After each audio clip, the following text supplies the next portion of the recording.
Welcome to the Vishal review time.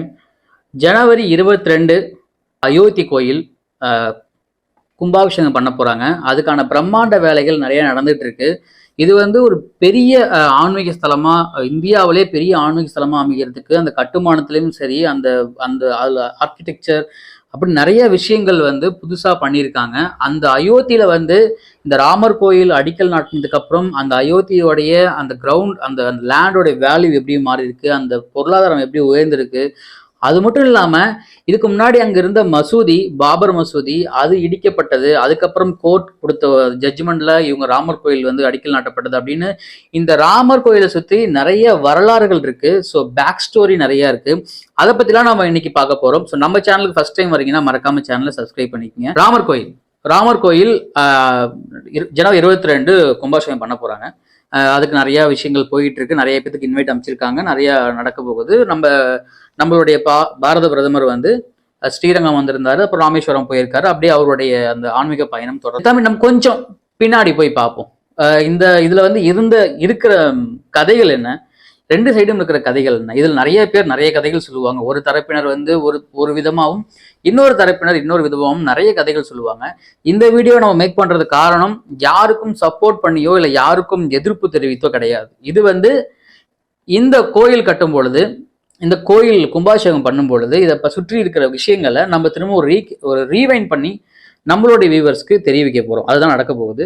So Ramar கோயில் இருக்கிற இந்த இப்போ கட்டிக்கிட்டு இருக்க இடம் வந்து பார்த்தீங்கன்னா அயோத்தியில் வந்து இதுக்கு முன்னாடி பாபர் மசூதி அப்படின்னு சொல்லிட்டு பாபர் கட்டின ஒரு மசூதி இருந்துச்சு. பாபர் மசூதி பார்த்தீங்கன்னா 1528 முகாலய பேரரசு வந்து உருவாக்கின பாபர் வந்து இந்த மசூதியை வந்து உருவாக்குறாரு.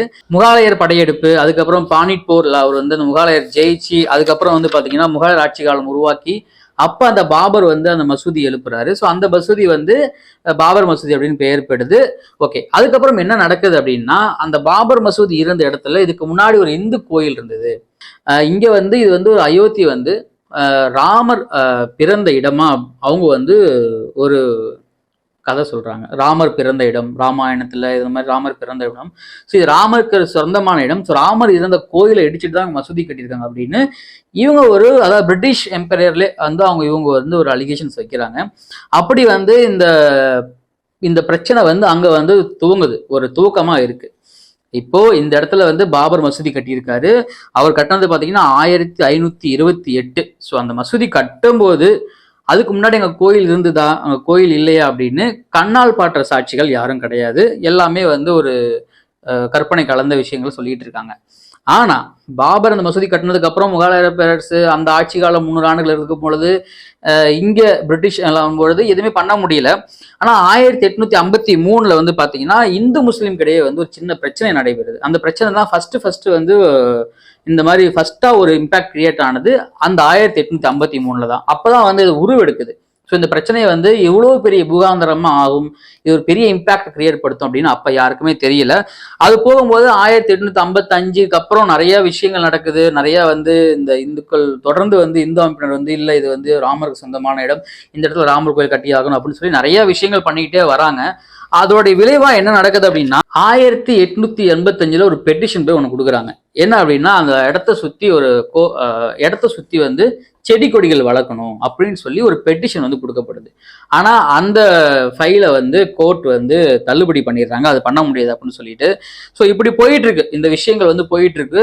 பிரிட்டிஷ் எம்பையர்லாம் முடிஞ்சிருச்சு. நம்மளுடைய சுதந்திர இந்தியா 1949 சுதந்திர இந்தியாவில் என்ன நடக்குது அப்படின்னா, பாபர் மசூதியில திடீர்னு பார்த்தீங்கன்னா ஒரு ராமருடைய சிலை வந்து உள்ள இருக்கு அப்படின்னு தன்னுடைய இடத்த வந்து ராமரே வந்து திரும்பவும் வந்து அவரே வந்து புதுப்பிச்சுக்கிட்டார். அப்போ வந்து ஒரு சுயம்புவா வந்து ராமர் சிலை வந்து அங்கே முளைச்சிருக்கு. ஸோ அவர் வந்து அப்படின்னு கிளைம் பண்றாங்க. ஸோ இந்த ஒரு தரப்பு வந்து கிளைம் பண்றாங்க, இது வந்து எங்களுக்கு சொந்தமான இடம் தான் அப்படின்னு கிளைம் பண்றாங்க. பட் இதை வந்து நான் என்ன சொல்றாங்கன்னா, இல்லை இது யாரோ வந்து போய் வச்சுட்டு வந்திருக்காங்க அப்படிங்கிற மாதிரி இன்னொரு பக்கமும் கிளைம் பண்றாங்க. ஸோ இந்த பிரச்சனை எப்போ ஆரம்பிக்குதுன்னா, நம்ம சுதந்திரம் வந்து நம்ம 1947 நமக்கு வந்து சுதந்திரம் கிடைக்கிறோம். அதுக்கு 1949 ஒரு பெரிய இம்பாக்ட் ஒன்று கிரியேட். 1950 அப்புறம் பார்த்தீங்கன்னா இந்த விஷயத்துக்கு வந்து ரொம்ப பிரச்சனை எடுத்து இந்த பக்கம் வந்து எங்களுக்கு சொல்றாங்க, அந்த பக்கம் சொன்னோடனே அரசாங்கம் தலையிட்டு, கோர்ட் தலையிட்டு, இது வந்து ரெண்டுக்கும் சொந்தமான இடம் கிடையாது அப்படிங்கிற மாதிரி ஒரு இது பண்றாங்க. யாருமே இங்க வந்து போகக்கூடாது அப்படின்னு ஒரு இடத்த வந்து கொண்டு வராங்க. அதுக்கப்புறம் இந்த தரப்புலையும் சரி, முஸ்லீம் தரப்புலையும் சரி, இந்துக்கள் தரப்புலையும் மாறி மாறி வந்து தன்னுடைய கோர்ட்ல போயிட்டு பெட்டிஷன் போட்டு இது எங்களுக்கு சொந்தமான இடம், இது எங்களுக்கு சொந்தமான அப்படின்னு மாறி மாறி அவங்களுடைய அந்த பெட்டிஷன்ஸை வந்து பார்த்தீங்கன்னா போட்டுக்கிட்டே இருக்காங்க. இப்போ வந்து கவர்மெண்ட்டுக்கு ஒரு மிகப்பெரிய சவாலாக இருக்கு. ஆல்ரெடி இங்கே ஒரு மத கலவரம் வரக்கூடாது அப்படின்னு நிறைய பேசிட்டு இருக்கும் பொழுது 1986 வந்து பார்த்தீங்கன்னா அனௌன்ஸ்மெண்ட் கொடுக்குறாங்க கோர்ட்ல இருந்து. லோக்கல் கோர்ட் என்ன பண்றாங்கன்னா, இந்துக்கள் இந்த கோயிலில் வந்து அனுமதிக்கலாம், ராமரை வந்து பூஜிக்கிறதுக்கு வழிபடுறதுக்கு இந்துக்கள் உள்ள வந்து அனுமதிக்கலாம் அப்படின்னு அவங்க ஒரு கொண்டு வராங்க. அதுக்கப்புறம் 1986 அப்புறம் வந்து திரும்ப முஸ்லீம்ஸ் வந்து இல்லை வரக்கூடாது அப்படின்னு சொல்றாங்க. இவங்க வந்து நாங்கள் இது வந்து எங்களுக்கு மட்டும்தான் வேணும் அப்படின்னு சொல்றாங்க. 1989 திரும்ப வந்து ஒரு கேஸ் வந்து ஃபைல் கொடுக்குறாங்க, ஒரு தீர்ப்பு கொடுக்குறாங்க. என்னன்னா, ரெண்டு தரப்புமே இதை வந்து இதுபடுத்திக்கலாம், இதை வந்து யாருக்கும் சொந்தம் கிடையாது, ரெண்டு தரப்புமே யூஸ் பண்ணிக்கலாம், திரும்ப ஒரு ஜட்மெண்ட் கொடுக்குறாங்க. இதெல்லாம் போயிட்டு இருக்கும்போது இதை வந்து மிகப்பெரிய ஒரு டிசம்பர் 6, 1992 இந்த டைம்ல வந்து என்ன நடக்குதுன்னா, பாபர் மசூதி இடிப்பு நடக்குது. என்ன அப்படின்னா, நான் ஏற்கனவே சொன்ன மாதிரி ராமர் கோயில் அங்க இருந்ததா இல்லையா அப்படின்னு கண்ணால் பார்த்தவங்க யாருமே கிடையாது. ஆனா கண்ணால் பார்த்த நம்ம வந்து நிறைய நியூஸ் பார்த்துருப்போம். அதுல வந்து பாபர் மசூதின்னு ஒன்று அவ்வளோ பெரிய ஒரு மசூதி வந்து இருந்ததை நம்மளால கண்ணால் பார்க்க முடியுது.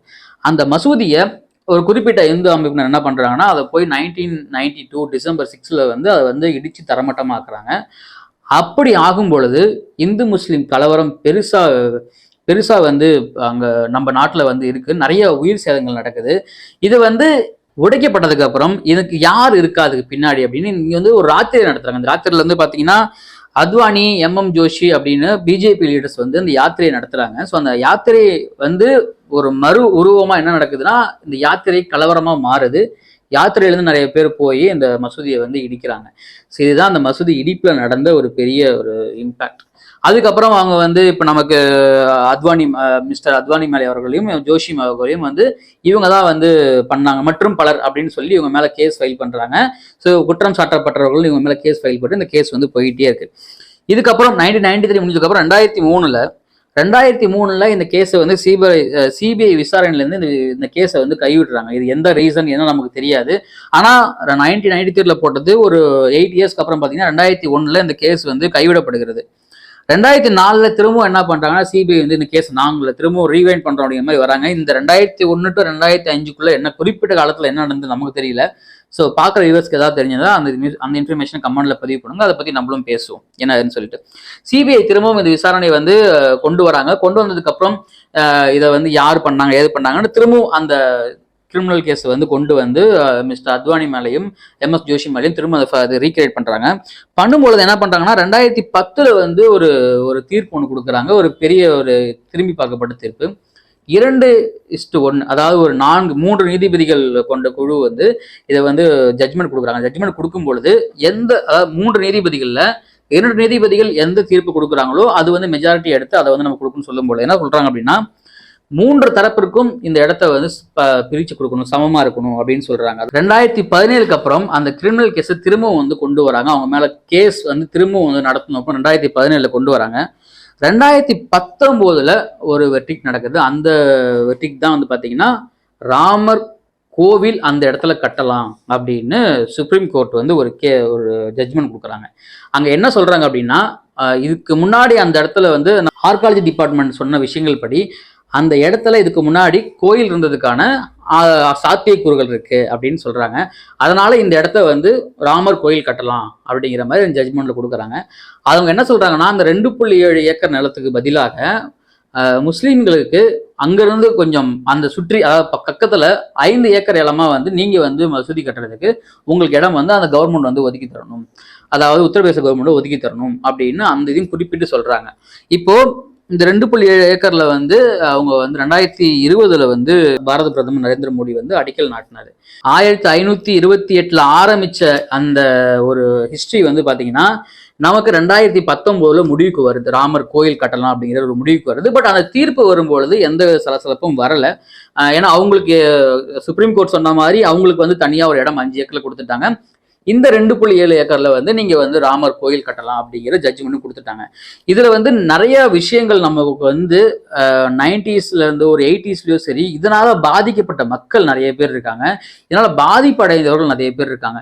இப்ப நீங்க வந்து இந்த பக்கம் இருக்கீங்க, நீங்க வந்து இந்த மக்களுடைய மனதில் புண்படுத்திட்டீங்க, இந்த குறிப்பிட்ட மதத்தினர் வந்து புண்படுத்திட்டீங்க அப்படிங்கிற மாதிரி நிறைய பேர் வந்து தன்னை சார்ந்தோ இல்லை தன்னை சாராமலையோ நிறைய பேர்த்த வந்து இதை வந்து உடல் ரீதியாகவும் சரி மன ரீதியாகவும் நிறைய காயப்படுத்திருக்காங்க.